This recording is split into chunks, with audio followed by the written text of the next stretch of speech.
The Galactic Council chambers had fallen silent for the first time in 1,000 years.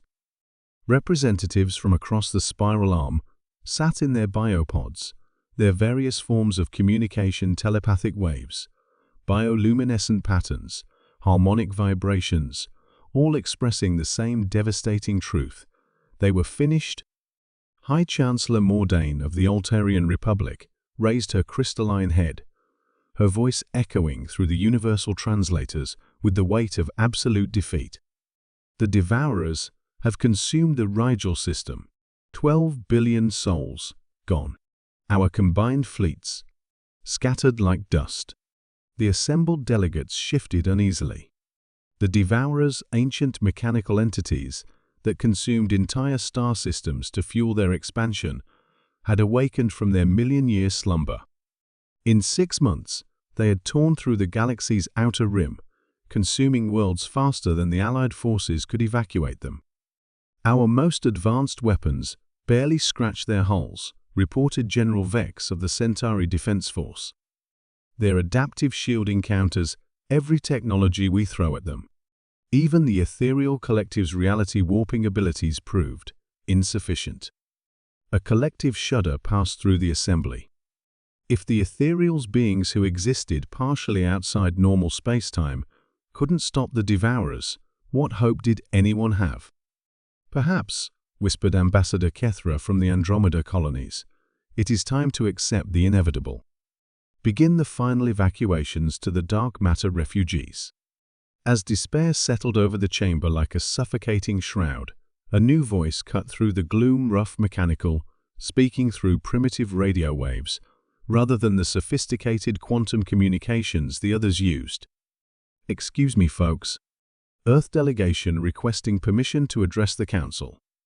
Every sensor, eye, and consciousness turned toward the small, unremarkable pod in the corner, the one that had been largely ignored for the past 3 centuries. Inside sat a single human female in a simple military uniform, her species so young they had only achieved faster than light travel 50 years ago. Chancellor Mordain's tone carried barely concealed irritation. Captain Martinez, while we appreciate Earth's enthusiasm, this is a matter requiring advanced technology. Yeah, I heard. Captain Elena Martinez interrupted, her voice carrying an edge that made several delegates recoil. Thing is, we've been watching your war through our deep space monitoring stations. And we've got a theory about your Devourer problem. A theory? General Vex's bioluminescent patches flickered with something resembling amusement. Captain, our greatest minds have analyzed. Your greatest minds think like civilized beings. Martinez cut him off again, standing up in her pod. You build elegant solutions, efficient weapons, logical strategies. But sometimes, the universe doesn't give a damn about logic. She activated a small holographic projector, crude by galactic standards, but functional. The image showed a single battered human vessel approaching a Devourer mothership. This is the UES Indomitable. 48 hours ago, it made contact with a Devourer scout fleet in the Sol system's outer belt. The assembled delegates leaned forward despite themselves. Earth was supposed to be under quarantine protection, deemed too primitive to engage the enemy. The Devourer's adaptive shielding, Martinez continued, works by analyzing incoming energy signatures and reconfiguring to counter them, right? Your plasma cannons, particle beams, even reality manipulation. It's all based on predictable physics. Obviously, Chancellor Mordain said impatiently. That is why they are invincible. Martinez smiled a distinctly predatory human expression that made several delegates uncomfortable. Not if you don't use physics. The hologram shifted, showing the human ship opening fire. But instead of energy beams or exotic particles, it launched simple metal projectiles, crude kinetic slugs, accelerated to tremendous speeds.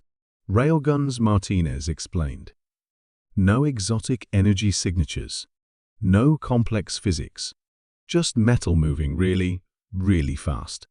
The delegates watched in stunned silence as the primitive weapons punched through. Devourer shields, like they weren't there, tearing into the alien hulls with devastating effect. Impossible, breathed General Vex. Their adaptive matrices should have adapted to what? Martinez's grin widened. Rocks? The Devourers are so advanced, their systems can't comprehend something that simple.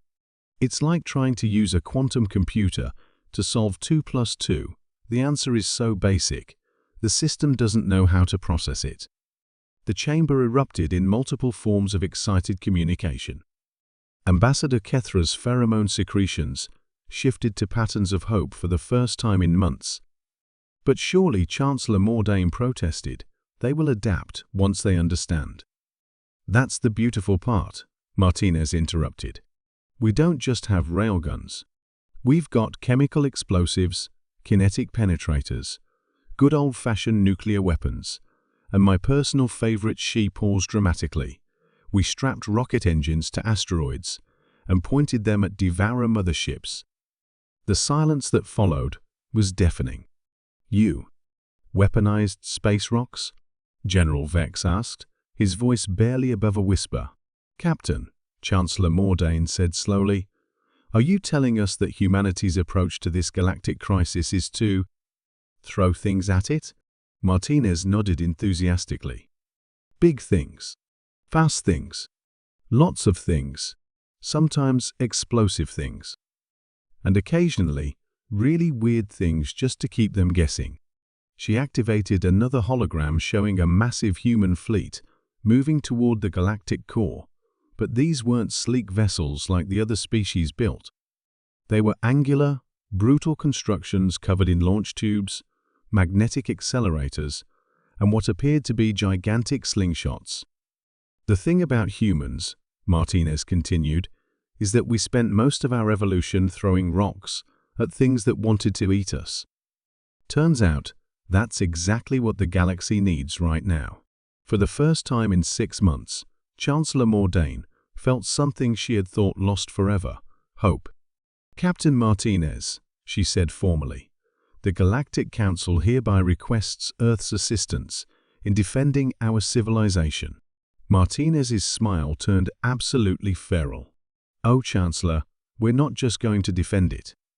We're going to show these Devourers why you never pick a fight with a species that turned warfare into an art form before they even figured out fire.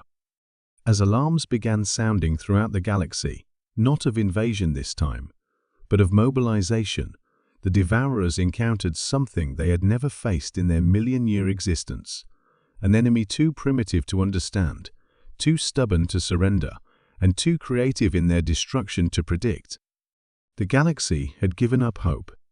But Earth's power had taken shape, and it was landing everywhere at once.